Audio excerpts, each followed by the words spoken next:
Hi, I'm Myrtle Crawford, and I'm now 90 years of age, but I have got great memories of what is going to be Augusta Park.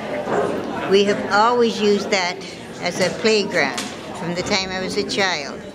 My father owned a couple of lots just beyond the park, and he had turned it into a vegetable garden for our winter vegetables. We mostly grew potatoes and beans and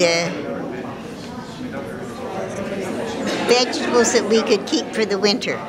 We had a garden at the house on Augusta Street where we grew our summer vegetables like cucumbers and tomatoes and so on. But quite often in the evening we would go up to the vegetable plot and we would hoe potatoes, or we would pick potato bugs or other things to take care of the garden. Just beyond the garden and flowing down through the Augusta Park was a little creek. And of course we liked to puddle in the creek and so on.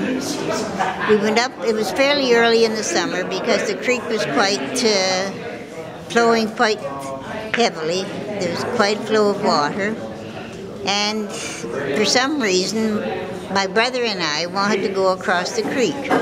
I was probably around 4 or 5 years of age then, and my brother was probably about 8. He was 3 years older than I was. But anyway, we decided to go across the creek. Well, I took one look at the creek and I said to my brother, well, I wasn't going to wade across that. So he said, well, you get on my back and I will carry you across the creek. So I said, okay. So I got on his back and he went to walk across the creek and he started to stagger. And of course the stones were slippery, so he slipped. So the two of us landed splash down in the creek and we got soaking wet. Well, when we went back to our parents, they weren't too happy with us. So then that ended the hoeing of the potatoes for that day. We had to go back home and get all changed. But I have good memories of that property where the park is going to be, because we played ball there, we played tag, we played hide and seek, we played everything there. It was a great playground for the children in the area.